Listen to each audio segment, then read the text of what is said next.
반갑습니다. 박목사 채널입니다. 오늘은 10월 30일입니다. 10월 달도 이제 이틀밖에 남지 않았네요. 남은 10월 달도 마무리 잘 하시기 바라고요. 또 다음 달에 새롭게 시작되는 큐티도 여러분들이 열심히 기대하면서 준비해 주셨으면 좋겠습니다. 우리 큐티 책을 지난 주일날 나눠줬는데 청매 큐티 책을 받아가지 못한 분들이 많이 있어요. 우리 친구들.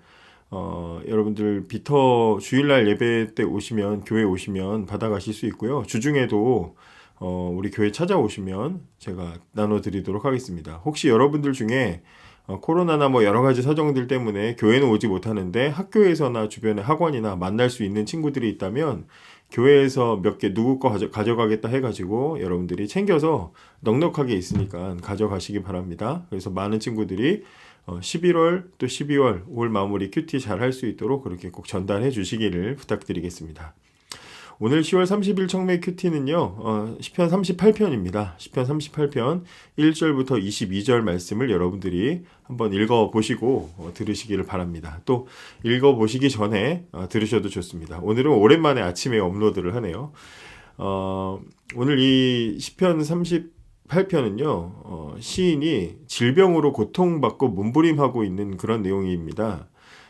다윗의 시라고 하는데 6절부터 보시면 내 허리가 구부러져 땅에 닿을 정도가 되었으니 온종일 슬퍼합니다. 허리에 심한 통증으로 온몸이 옥신거리니 내 몸에 성한 곳이 한 군데도 없습니다. 온몸이 떨리고 쓰러질 듯하니 내가 실망하여 신음합니다. 이래요.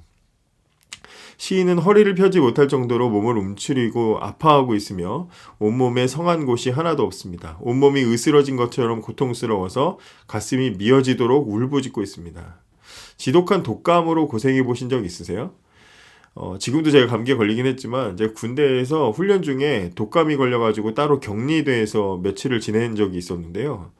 한겨울에 온몸은 막 미치도록 추운데 의무병들이 제가 열이 오르니까 열을 내려야 된다고 이불을 안 덮어주는 거예요. 한겨울 훈련이었는데 밖에 텐트 치고 자는데 얼마나 추운지요. 제가 밤새 잠을 못 자고 벌벌 떨면서 춥고 괴롭고 잠도 안 오고 그러니까 거의 울듯이 제가 의무병한테 제발 이불 좀 달라고 그래가지고 겨우 이불을 덮고 누웠던 적이 있어요. 잠 못 잤습니다. 그때 힘들었던 생각하면 지금도 막 끔찍할 정도로 굉장히 힘들었었어요. 오늘 시인도 질병의 고통으로 신음하고 있습니다. 하나님의 도움을 바라고 있습니다. 9절에 보면 주님, 내가 얼마나 주님을 바라는지 아십니다. 내 모든 한숨 소리를 주님은 모두 들으십니다. 내 가슴은 뛰며 내 힘도 다 빠졌고 내 눈은 볼 수 없습니다. 모든 한숨 소리를 들으신 하나님께서 고통을 멈춰 주시기를 간절히 지금 바라고 있습니다. 얼마나 아픈지 이 시를 쭉 읽어보면 얼마나 그 통증이 얼마나 고통스러운지 우리가 짐작을 해볼 수가 있죠. 그런데 문제가 있습니다. 지금 이 질병의 원인이 시인이 지은 죄 때문에 생긴 질병이라는 거예요. 4절부터 보시면 나의 죄들이 무거운 짐처럼 나를 짓누르니 내 마음이 괴로워 견디기 힘듭니다. 내 몸의 상처가 점점 더 골마 냄새나는 것은 내가 저지른 어리석은 죄들 때문입니다. 이렇게 말해요. 시인은 지금 하나님께 지은 죄 때문에 질병을 얻어서 고통받고 있다고 얘기하고 있어요. 그래서 이 시를 학자들은 이제 다윗의 참회 시다, 죄를 회개하는 시다 이제 이렇게 말하는데요. 다윗이 그 부하였던 우리아의 아내와 간음한 죄, 그 죄를 지은 이후에 이 병에 걸렸는데 이 병을 하나님께서 주신 벌이라고 받아들이고 고통 속에 이 시를 썼다는 거예요.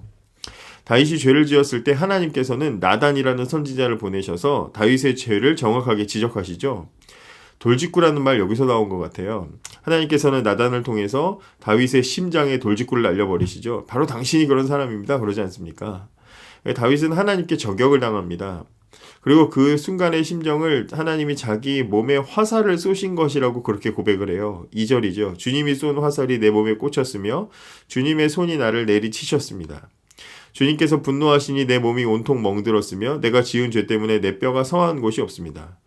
그러니까 자기가 죄를 짓고 그 죄를 저격당하고 하나님께 지적을 딱 당한 이후에 그리고 질병이 생겼으니까 이거는 하나님이 나에게 이 죄 때문에 주신 병이다. 그렇게 지금 하나님이 손으로 나를 탁 하고 내리치신 것으로 받아들이고 있는 거예요. 온몸이 성한 데가 없을 정도로 하나님이 치셨으니까 온몸이 성한 데가 없을 정도로 부서져 버린 것 같은 그런 상황입니다. 다윗이 지금 자기가 지은 잘못 때문에 하나님께 벌 받는데 사실 자기가 잘못해서 벌 받는 건 당연해요. 그것 때문에 고통을 받는다면 입이 10개라도 할 말이 없는 거예요. 끙끙 앓고 그냥 하나님이 멈추실 때까지 받아야죠. 맞아야지 어떻게 하겠어요.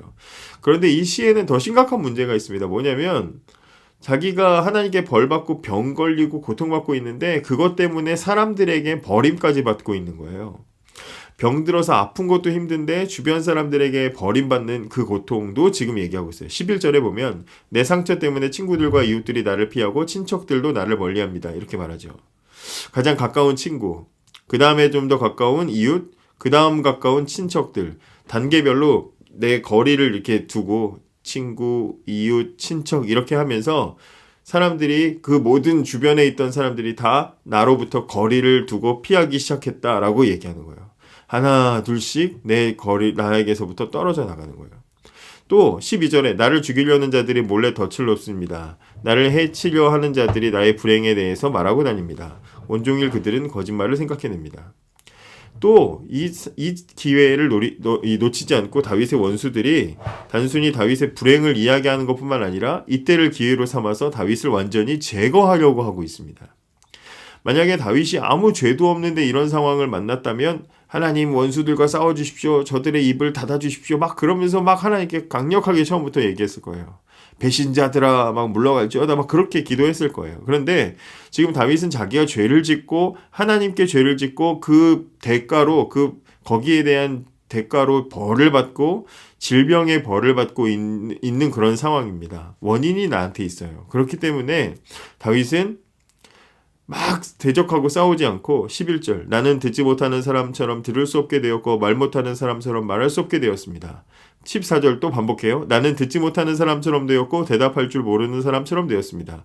그러니까 다윗은 자기가 원인이 자기한테 있으니까 귀머거리처럼 사람들의 말에 반응하지 못하고 또 벙어리처럼 변명도 하지 않고 입을 탁 닫고 있는 거예요. 가만히 있는 거예요. 당하고 있는 거예요. 맞고 있는 거예요. 다윗이 아무 말 하지 못하니까 사실 그 마음이 얼마나 힘들겠습니까? 그죠? 자기가 죄를 짓고 안 그래도 하나님 앞에 그러고 있는데 또 막 사람들을 떠나가고 원수들은 나를 이때다 하면서 고통을 주고 있는 상황. 말도 못하고 침묵하고 있으면 저 같으면 절망했을 거예요. 완전히 난 이제 끝났구나. 죽여라. 그랬을 거예요. 그런데 다윗은 말은 하지 못했지만 그 마음까지는 절망에 빠져 있진 않았어요. 다윗은 침묵 속에서도 하나님을 향한 믿음을 가지고 고백을 합니다. 이게 되게 중요해요. 그리고 하나님께서 자신을 비우는 자들을 막아주시기를 기도하고 있습니다. 15절입니다. 여호와여 내가 주를 간절히 기다립니다. 오 주님 나의 하나님이여 내게 대답해 주소서. 16절 내가 이렇게 부르짖습니다. 악인들이 나를 비웃지 못하게 해주소서. 내가 넘어질 때에 조롱하지 못하게 해주소서. 다윗이 아무리 자기가 죄를 짓고 벌을 받고 있는 상황이라도 다윗이 잊어버리지 않고 놓지 않고 있는 하나가 있습니다. 그게 뭐냐면 나는 그래도 하나님의 자녀야 하는 거예요. 이게 다윗의 어떻게 보면 굉장히 배울 점, 우리가 교훈으로 삼을 점이라고 생각합니다. 죄를 짓고 하나님께 그 죄가 드러났어요. 그래서 거기에 대한 징계로 벌을 받고 고통스럽습니다. 내 온몸이 부서지는 것 같이 매를 맞고 얻어맞았어요.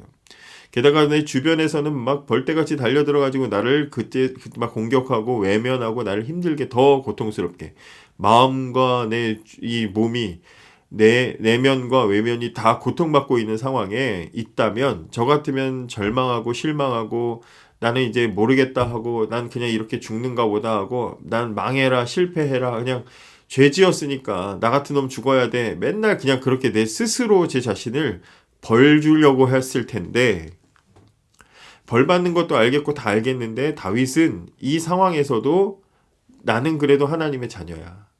하나님은 내 아버지셔. 라는 것을 놓지 않고 있어요. 이건 아주 굉장한 믿음입니다. 벌 받고 있는 상황에서도 죄를 지었다고 하나님이 나를 버리신 건 아니야 라는 확신을 가지고 있어요. 그래서 하나님의 사랑을 비웃는 건 하나님을 비웃는 것이나 마찬가지이기 때문에 하나님 저 비웃음 막아주세요 라고 기도하는 거예요. 벌은 하나님께 받는 거지 악인들에게 받는 게 아니잖아요. 다윗이 악인들의 조롱과 비웃음을 받을 이유는 전혀 없는 거죠. 그 17절에 내가 당장 쓰러질 것만 같습니다. 고통이 계속되어 견딜 수가 없습니다. 주님 잘못을 고백합니다. 내가 저지른 죄를 생각하니 괴롭습니다. 다윗은 내외로 고통을 받고 치명상을 입고 쓰러질 것 같습니다. 이 쓰러진다는 말은요, 완전히 실패하는 것, 완전한 끝나는 걸 얘기하는 거예요. 다윗은 자신이 완전히 실패할 것 같은 감정이 생긴 거예요. 그래서 그렇게 되기 전에 하나님 자비와 용서를 바라면서 하나님 도와주세요. 하나님께 회개하고 있습니다. 마지막 부분은 이제 다윗을 힘들게 하는 원수들을 하나님께 고발하면서 다시 한번 도움을 요청하는 것으로 19절부터 22절이 끝이 납니다. 여러분, 질병으로 고통을 받아보면 건강한 게 얼마나 소중한지 알게 되죠. 주변에 사람이 날 떠나서 잃어보면 그제서야 주변에 있는 사람들이 있다는 것이 얼마나 복인지를 알게 됩니다. 죄는 하나님이 계신 것을 잊었을 때 죄를 짓죠. 죄를 짓고 징계를 받다 보면 하나님 앞에 사는 게 얼마나 귀한지, 하나님과 함께 하는 것이 얼마나 귀한지를 알게 되죠. 다윗은 거의 죽을 것 같은 질병의 고통 속에서 자신의 죄 때문에 고통받으신 다윗은 거의 죽을 것 같은 질병의 고통을 경험하면서 내 죄 때문에 고통받으신 하나님을 발견하고 회개합니다. 철저하게 버려지는 외면 속에서 나 외면받았구나. 그리고 자기 혼자 절망에 빠진 게 아니라 내가 외면했던 하나님을 떠올리고 회개하고 있어요. 다윗은 하나님 앞에 죄가 다 드러나고 징계의 화살을 맞아서 고통을 받는 순간에도 여전히 하나님을 신뢰하고 있습니다. 심판과 정죄를 받는 중에도 그는 기도를 멈추지 않았습니다. 어떻게 이런 기도를 계속할 수가 있습니까? 하나님의 자비를 경험했었기 때문입니다. 9절이죠. 주님, 내가 얼마나 주님을 바라는지 아십니다. 내 모든 한숨소리를 주님은 모두 들으십니다.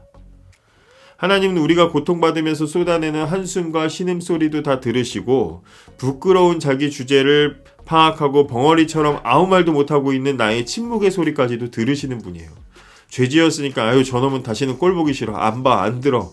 저런 놈하고는 상종도 안 해. 저런 놈 신경도 안 쓸 거야. 잘라버리시는 하나님이 아니라 자비와 긍휼과 사랑이 있으셔서 죄 지었지만 여전히 나를 신경 쓰시고 내 소리를 들으시고 나를 여전히 지켜보고 계시고 말하지 않아도 그 마음까지도 꿰뚫어보고 지켜보고 계시는 하나님인 것을 아는 거예요. 경험했던 거예요. 그리고 내 상태와 상관없이 하나님이 나의 구원자가 되어주신다는 사실을 확신합니다. 그래서 하나님 앞에 엎드리고 기도하는 거예요. 이것이 바로 다윗의 믿음이었고 우리들의 믿음이 되기를 바랍니다.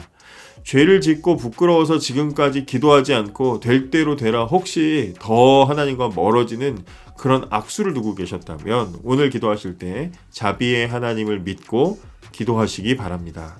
작은 신음소리까지도 들으시고 침묵의 소리까지도 이해하시는 자비와 구원의 하나님이 계셔서 오늘도 참 좋은 하루입니다. 감사합니다.